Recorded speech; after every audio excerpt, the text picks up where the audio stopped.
This is the Project Management Podcast. We bring project management topics to beginners and experts. Find us on the web at www.thepmpodcast.com or send your emails to pmpodcast@gmail.com. Hello and welcome to this premium episode number 126. I am Cornelius Fichtner. This is the Project Management Podcast for the 5th of September 2009. Nice to have you with us. Yup, you guessed it. Here is another premium episode for you. This time, obviously, a video episode. Thank you again for supporting my efforts to help improve project management and for purchasing a premium subscription. A little earlier this week, I had the opportunity to participate in a Gantt online webinar. Both Mark Perry from the PMO podcast and myself gave a presentation on specific areas on how to set up a PMO. Mark's presentation was about constituent and non-constituent PMOs. That means whether your PMO is focusing on the needs of its business owners or not. And of course, obviously the message was that if you're not focusing on what your customers want, your PMO is eventually going to fail. And he also had a very good case study in order to show what happens if you don't focus on what your customers need. My presentation that you're going to see in just a moment is called the 4-week PMO. This is a 90-minute presentation that, for the purpose of this presentation here, the online webinar, I had to shorten down to about 40 minutes in duration. At some point, I hope to turn this into a PM lecture. So, in this presentation, I'm going to give you a general overview and approach that will help you set up your initial PMO framework in about 4 weeks. So here we go. Enjoy the presentation. Hello. I am Cornelius Fichtner, and this presentation is called the 4-week PMO. It's a process, a methodology, almost a philosophy really, that will show you how to set up a PMO in a very short time. Here is what you're going to see in this presentation. We're going to take a look at the most common PMO setup problems that I came across. At the end, you'll be able to identify the PMO components that already exist in your organization. You can then take these components and combine them as a PMO framework and create your own PMO portal. And that, again, will allow you to design a blueprint that will hopefully enable you to launch your initial PMO within about 4 weeks. However, due to the condensed nature and the time limits that we have here, of course we can only look at this from the 10,000 foot view, or if you're metric, that'll be 3,048 meters. Whenever I do this presentation, people ask me, well, what type of PMO is this for? And that's why I like to insert this presentation slide here. This is taken from the book The Complete PMO Handbook, 2nd edition by Gerard M. Hill. And as you can see, Gerard recommends these 5 stages of a PMO. Starts on the left-hand side with the project office, where you have one project manager, maybe one project. And at the very right side, a center of excellence, multiple programs. You have vice presidents of project management, dedicated staff, enterprise-wide support staff. And the framework, the information that I'm going to give you, is mostly focusing and going to help you with the stages 2, 3, and 4 here. So the basic PMO, the standard PMO, and the advanced PMO. And the intention of this presentation is to discuss the setup of the PMO framework. It is not my intention to go through the steps necessary to implementing maybe a balanced scorecard, or how to select and customize an appropriate project management methodology, or even how to find the appropriate project management methodology for your PMO and evaluate and then implement a project portfolio application. So we will really only look at how to create the framework under which you are going to run your PMO. There really isn't any secret to my approach of setting up a PMO. In fact, you'll see that it's quite a simple and logical approach. And at the end of this presentation, you're probably going to say, duh, I could have told you that as well. So how are we going to approach this? Well, we are going to first take a look at a number of PMO setup problems that I came across over the past about 16 years, 15 years, during which I have helped set up PMOs. And many of these setup problems are going to sound very, very familiar to you. You will probably already have come across them yourself.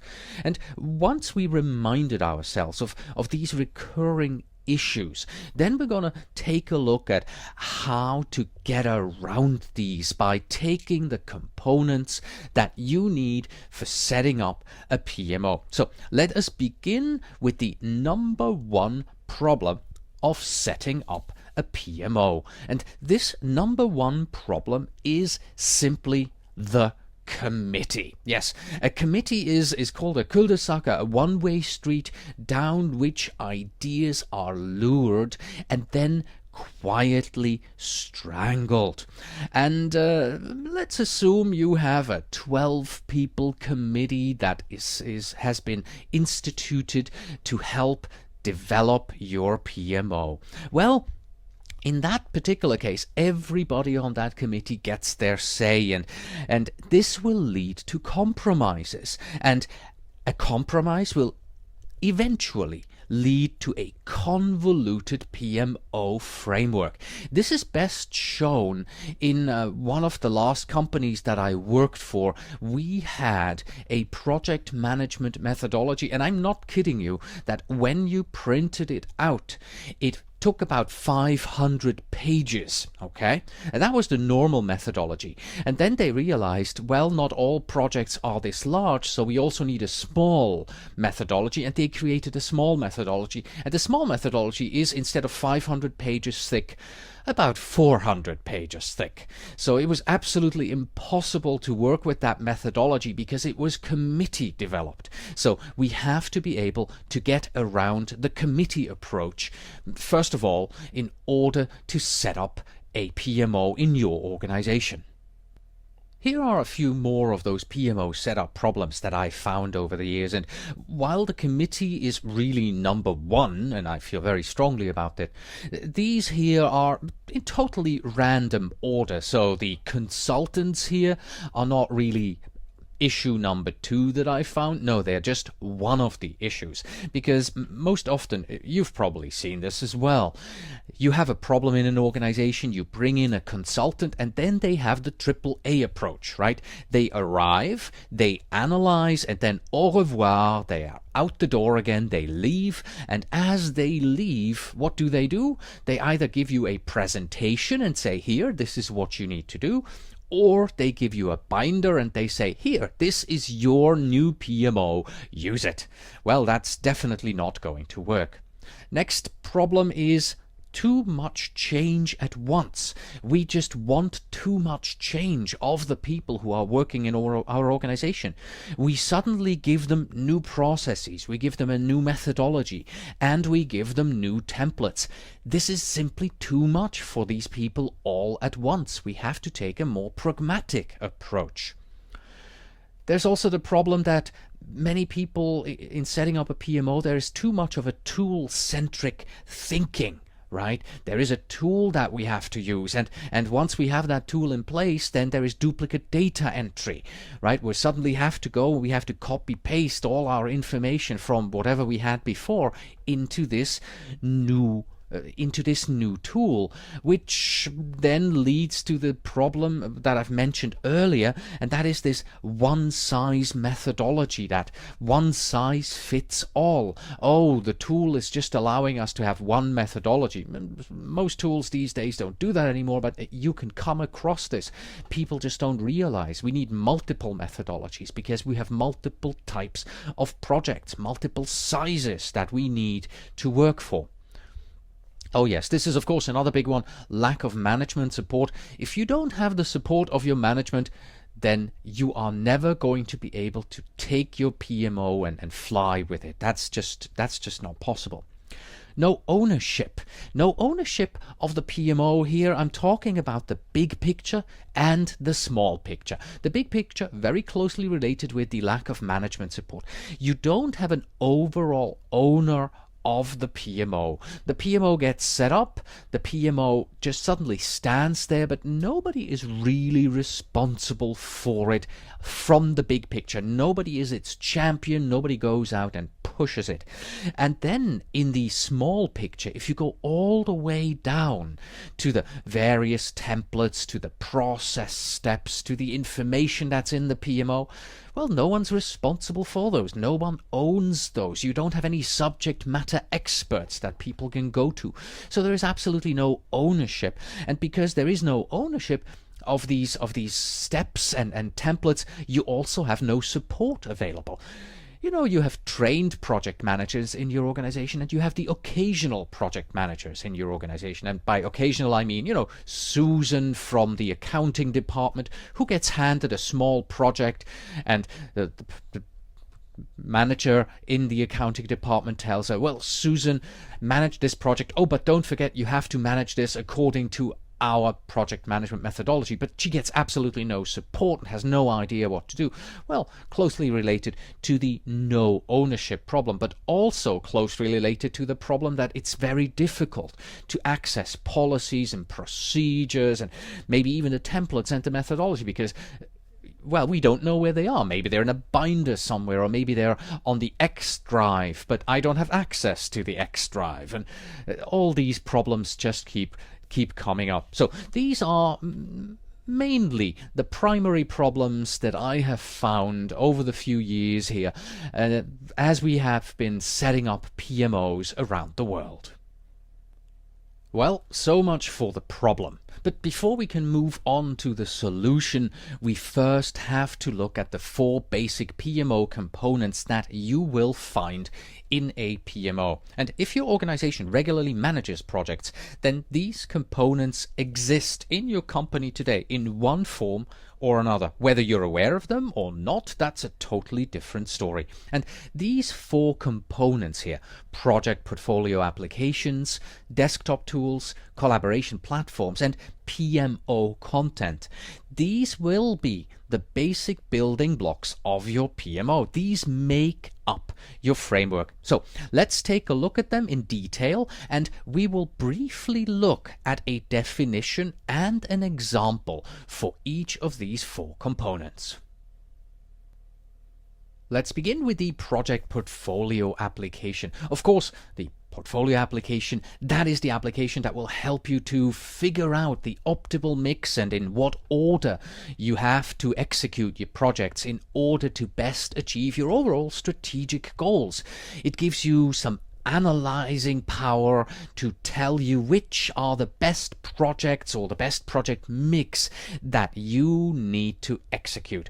And of course, this can be a standalone application, a separate application that not only contains just names and information about the projects and your overall portfolio, it can also contain transactional data, day-to-day data, the hours that people have spent on these projects, access usually with username and password, and you have the ability to create some kind of summary reports so that you can see how your portfolio and how your individual projects are doing.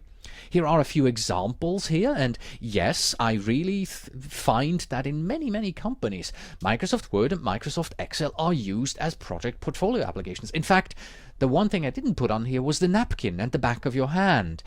Go around to small and medium-sized companies. The other tools that you see below here, Microsoft Project Server to Team Center, well, they're expensive tools and they take a lot of effort to maintain. So in smaller companies that don't have the budget, well, the back of your hand, a napkin, a piece of paper, Word, Excel are used to manage the portfolio of all the projects that you have in a company. So project portfolio application, in no matter in what type of application or simple tool you use, you are going to find it in your organization. That is the first of the 4 components. Next on the list are the desktop tools. And yes, here I'm really talking about all the desktop tools that you and your project managers and your project management teams use in order to manage the projects. They're used to really do the work or to report the work back into the PMO. Problem is, of course, that you're going to find that you will have several versions of these throughout the company because they're different for each project. They're different for each team member, and they're even different for each organization, of course. And how often has it happened to you that you have taken a nice Microsoft project plan and you've sent the project file out to a few stakeholders, and at least 50% of them write back to you saying, could you send me a PDF because I don't have Microsoft Project installed on my computer. So that's a problem that you just have to get around with. A few examples here. Yes, Microsoft Project, as I've just mentioned, or similar products. Microsoft Office, yes, absolutely. They are being used in order to support project management. You have communications software, messaging software, instant messaging, for instance, or Skype. You have time tracking software. And then, of course, you also have project-specific software in order to create designs, make analysis, financial software that is required in order to create a budget, or construction or any other kind of software that is needed in order to initiate, plan, execute, monitor and control, or close your projects. Then we have the collaboration platform. This is the platform where you exchange current project documents, where they are saved, where they're stored. Think of this as your document archive, as your document repository. And of course, it's not just a repository itself. It's also the processes that help you manage these documents. Maybe you have an automated workflow and approval process, or you have a check-in and a check-out of these documents from within your collaboration platform. And of course, you have some operating procedures and policies around them. And why is it important to have controlled processes here, you may say? Well, without regulations, these kind of document repositories, this collaboration platform, often spirals out of control, and it's going to make it hard to find what you are looking for, because if you don't clearly define, this is our collaboration platform, this is where we store our documents, and this is how we name the folders where we store our documents, after half a year, nobody will be able to find documents any longer. Few examples here. Obviously, Microsoft SharePoint is taking more and more market share here in regards to storing and exchanging documents. But you could also use Microsoft Outlook, because Outlook does have public exchange folders that you can use to store documents, and everybody has access to it. Larger companies are still using Lotus Notes. Lotus Notes is also excellent as a collaboration platform. But in most places, in most companies, you will find that the collaboration platform is simply the X drive or the R drive or the L drive where you can share directories. Of course, if you have a global project team, oftentimes you will find that companies use free web-based project rooms, and documents are just stored online. Google Docs is an example here that many people are using these days. One thing I need to say here, this is not the communications platform. We're not talking about your email, even though Outlook and Lotus Notes are here. We're not talking about sending emails between people. We're really talking about storing documents, collaborating on a document level, not communicating on an individual message level here. So collaboration platform is the word, not communications platform. And this takes us to the last of our PMO components, and that is the PMO content. And the PMO content defines your PMO. This is how we manage our PMO. This is how we run our PMO. These are the processes of our PMO. It ensures the integrity of the project effort so that everybody does things the same way, and it supports the mission of the PMO. This is really the meat of your PMO. Without this, you don't have a PMO. Trust me. And a few examples here, of course, yes, templates, forms, methodology, handbook, policies, operating procedures, training documents. everything really that is useful and usable in order to define your PMO. This could also be project archives, meeting agenda minutes, employee manuals. The content of a website is also part of this. And of course, lessons learned databases also fall under PMO content. All right, so these are the 4 components: portfolio application, desktop tools, collaboration platform, and PMO content. And we have also seen the most often found errors and problems that we have during PMO setup. So how are we going to take all of this information and create a working PMO? Well, what you're going to have to do is you're going to have to combine your components and create a portal for your PMO. So you're going to have to discover this information. You have to get sponsorship. You have to charter a strike team. You have to grant these people authority. You have to update the methodology. You have to get feedback, publish it, find current templates, etc., etc., etc. So take your top 10 mistakes, define the steps and actions necessary to avoid these mistakes, and then we'll go ahead and we use the components as the basic building blocks of our framework, and we combine them just like the puzzle pieces that fit together here. And in order to provide access to all of this information, we are going to create a portal. So we'll take a look at these processes here in just a moment, but first let's take a look and see what I mean by portal. In my definition, the PMO portal does not refer to a vendor-centric application, like where you have to re-input all your existing information into that portal. Instead, it refers to some kind of a front end that everyone has easy access to, like it's shown here on the image.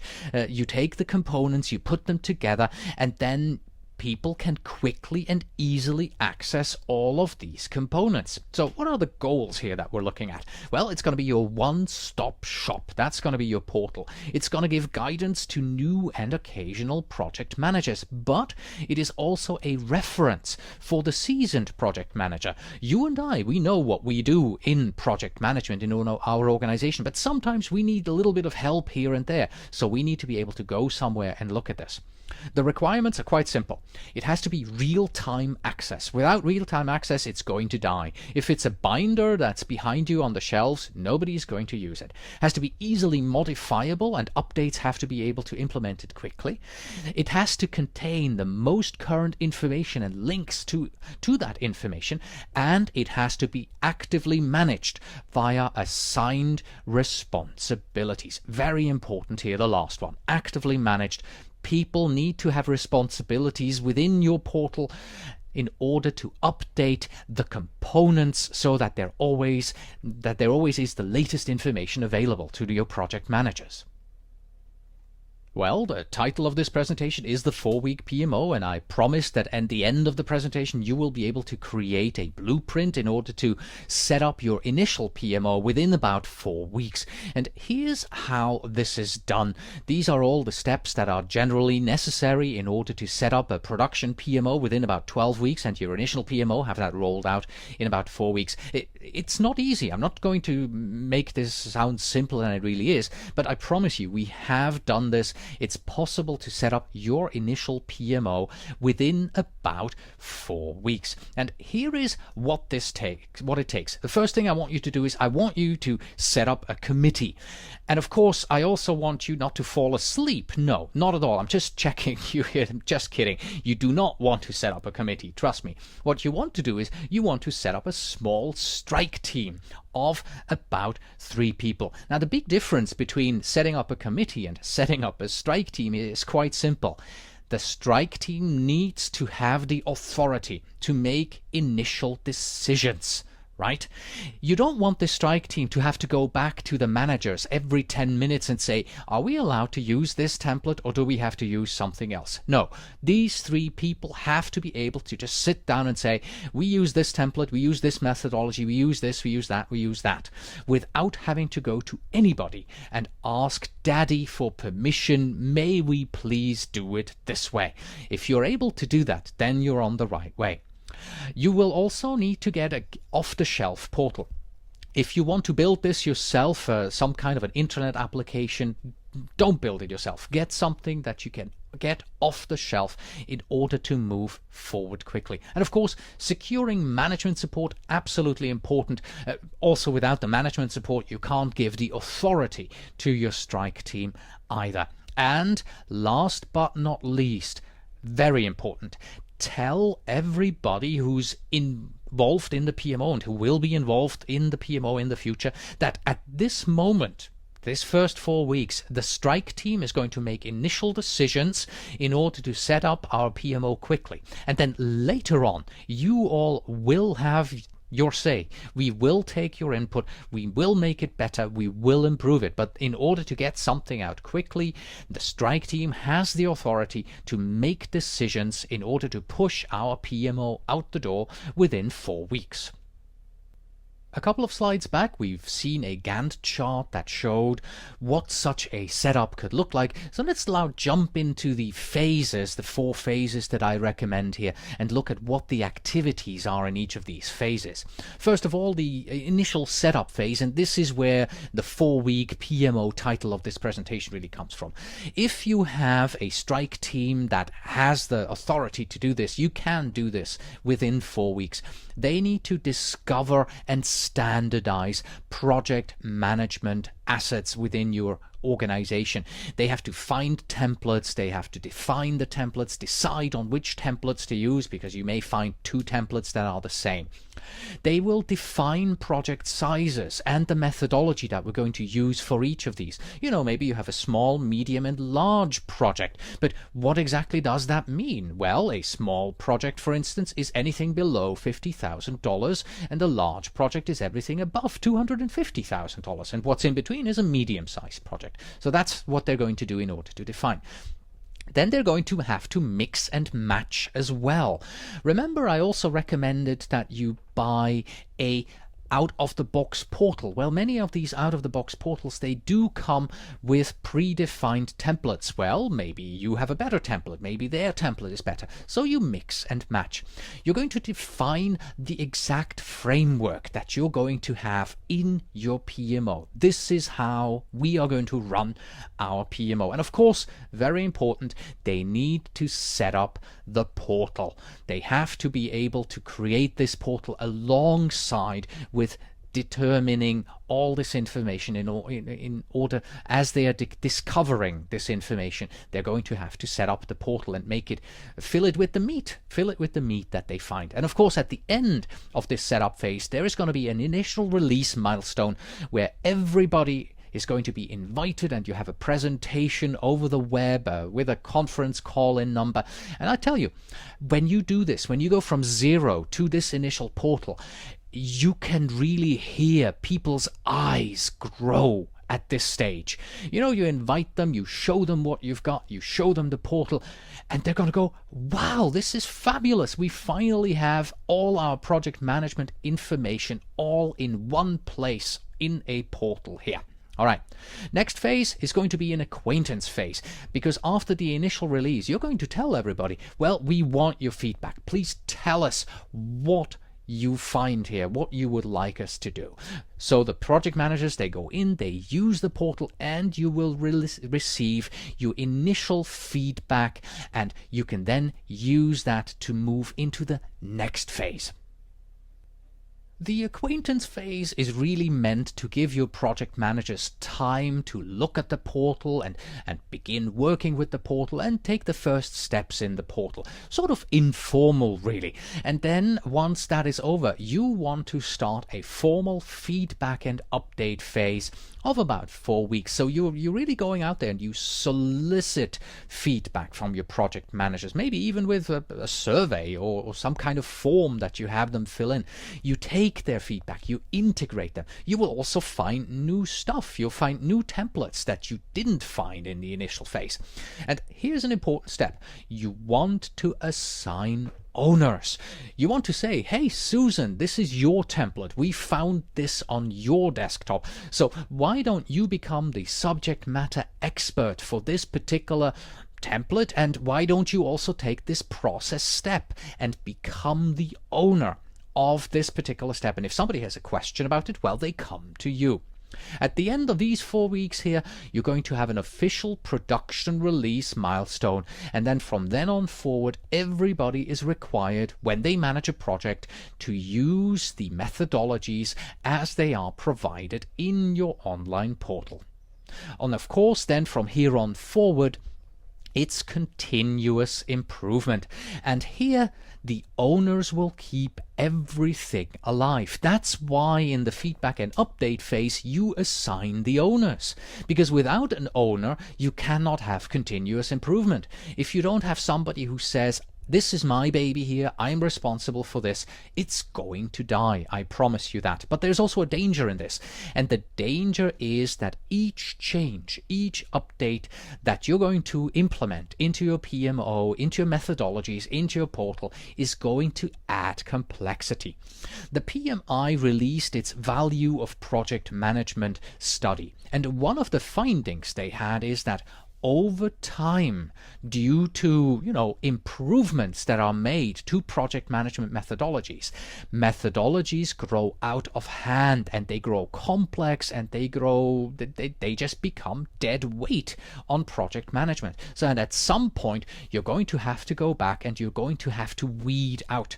Yes, it's great if you have such a continuous improvement process and you implement everything that went wrong into your methodology, so that in future projects it's not going to get wrong and everything that went right is implemented as well. But you're growing your methodology, you're making it more complex for people to handle, and after some time you're really going to have to go in there and weed it out again. Let's now take a look at an example of such a portal. And this example here comes from the healthcare industry. I've been personally involved in this setup, and we used the Processes on Demand tool that Ganthead.com provides. What happened previous to our arrival, they did have a 3-people strike team on site, and they worked for about 4 weeks taking all the various pieces that they found out in the divisions and put them together and prepared them for us. Then on Tuesday we arrived and we set up and customized the Processes on Demand tool. The setup, by the way, takes only about 3 minutes, and then the rest of the day we did the customization. At the same time as we customized it, we also began populating it.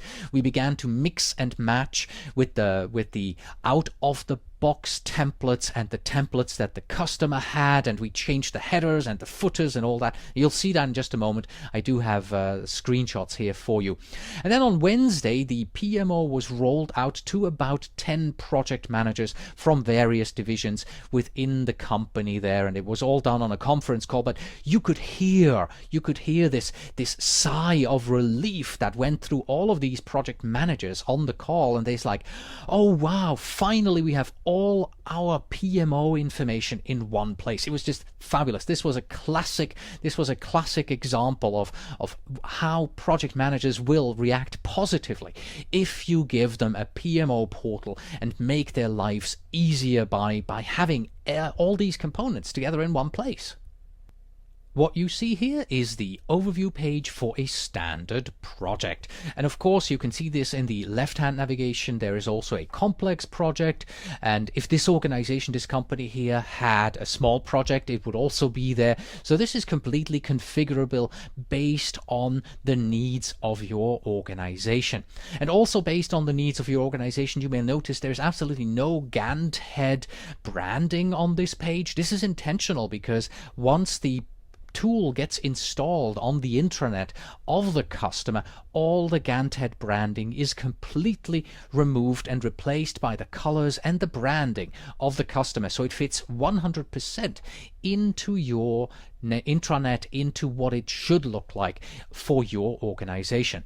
This overview page, fabulous for your occasional project managers, because they can come here, they see this bubble chart, and they get a great overview of what a project is like in your organization. And then these are just two components that we provide here for the standard project, this bubble chart, as well as the definition there on the right hand side, explanation of what the standard project is all about. But the next thing you can do is you can click on these bubbles and you can go deeper into into each of the processes that we have for the standard project here. So let's do that. Let's zoom into the initiating bubble here. The third component that is provided from processes on demand for every single step in your methodology is this here, this table here, the step guidance. By looking at this step guidance, your project managers will instantly see what it is that they need to provide in this particular step here, in the initiating step of the project. And very important here in the red circle at the bottom, the step owner. If I'm an occasional project manager who has a question, or even a seasoned project manager who just, doesn't know exactly what something has to be done here in this step, I can contact the step owner here. The step owner is also responsible for maintaining the information here in this particular step, for making sure that things are done right. And if at the end of my project I find, lessons learned, we have an update to this, I will also contact this step owner here and tell the step owner, hey, the template that we have here has a problem, we need to update this template. And that takes us to the templates. That's the top right cell here of this particular step, where you can see the project charter template and also the initiating process checklist. And these templates are provided directly here in the step guidance, so that the project manager can simply click on these, open the templates, fill them in, and begin working. Of course, you can also see this in the left-hand navigation. We also have a template library. So let's take a look at this template library here. On the left-hand side, you see the template library, or a part of the template library for the standard project, and the complex project is here on the right. This, of course, only a static screenshot, so I cannot scroll down, but if we could scroll down, standard project about 2 pages long, complex project about 3.5 pages in length. And these are the templates that come out of the box with the Gantt processes on-demand framework. And also important to note here that you might say, well, I can just place these on my network drive, the X drive, and I have the same information as well. Yes, but on the network drive they would not be sorted the way they are here. Here they fit exactly into your needs, because they are ordered, the templates are ordered according to the steps that you define in your standard project, the way they are supposed to be used on the standard project. And on your network drive, they would just be in alphabetical order, or by date, or by however the person is going to sort them. Also important to note is out of the box, these templates, they have a Gantt logo, but during setup we will run a macro and we will replace the Gantt logo again with the customer's logo, so that this is fully customized and nobody will ever know that this is actually something that you bought out of the box. The fourth and last screenshot that I would like to show you here from Gantt Processes on Demand is the Information Center, because I find that the Information Center is a very important part of a PMO, but in most cases it gets completely ignored and forgotten. Think about this. In your organization, you probably have a lot of content that is available, training presentations, maybe a PMO handbook, a project management methodology handbook, overviews, a glossary, you name it. This information is available. It's very good information. It's background information. It's needed information, but it is dormant or even dead on somebody's hard drive or on your X drive or in SharePoint, because nobody knows where it is and nobody uses it. Here in the Information Center, you bring it all together, and your project managers can now go here and they can use this information and bring this information alive.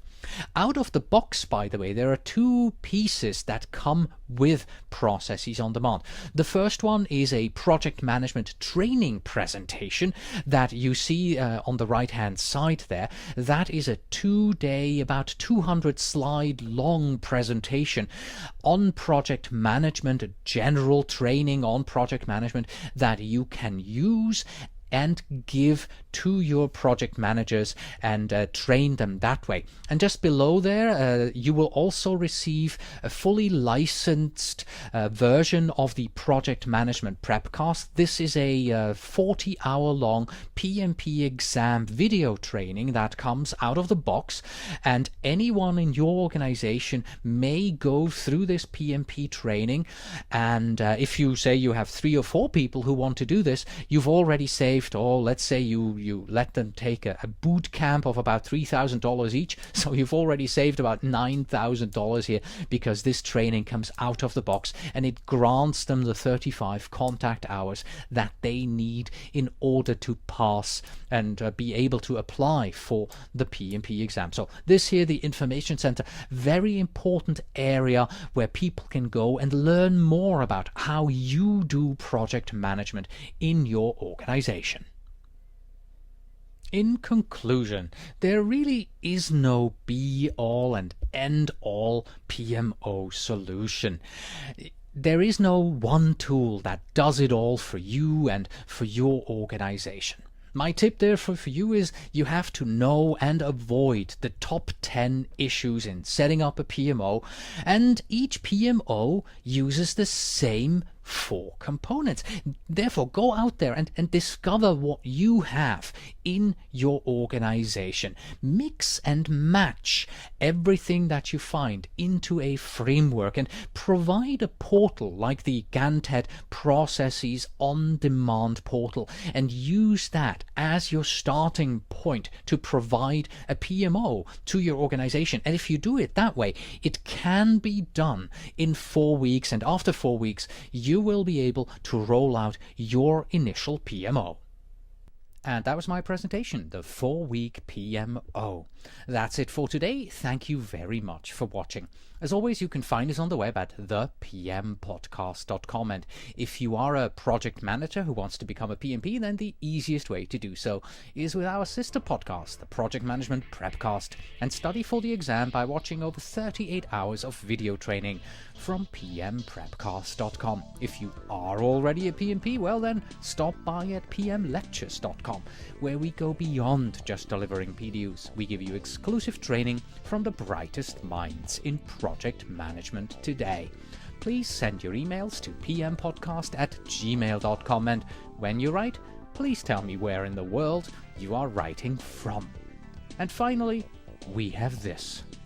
A memorandum isn't written to inform your project sponsor. A memorandum is written to protect the project manager. Until next time.